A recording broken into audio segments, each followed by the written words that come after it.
Guys, good morning.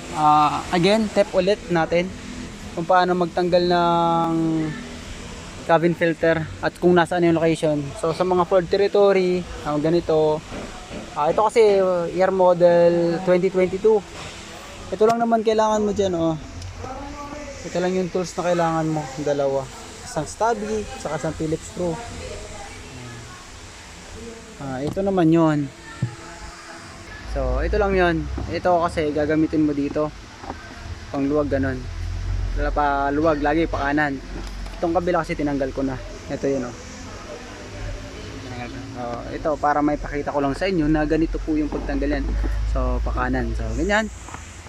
Tanggalin nyo na po yan. Tapos, ibaba nyo po. At tatanggalin nyo po ito. Ito sa gilid na to. Yung, hihilahin nyo lang po yung ganyan ililihis nyo lang po yan. Yan lang po. Yan, bitawan nyo na po doon. Tapos bababa na po ito sa ilalim. Ayan. Ito, Phillips screw. Ito. Tanggalin na tatlo yan. Ito, tanggal ko na. Saka ito.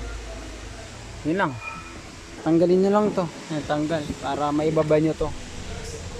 Ayan, para bumaba siya ng husto. Tapos para hindi mapuwersa yan. Ito na po mismo yung filter niyan. Ito po yung cover niya.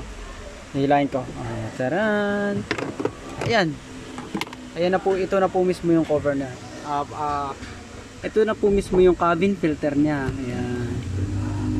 Guys, ayan kita niyo po yan. Ito na yon, hinahanap natin. Matagal nang walang palit-palit. Sobrang dumi. Ang location niya guys. Ayan lang mga tinanggal natin. Mamaya, i-video ko ulit pagbalik para masundan nyo. And thank you.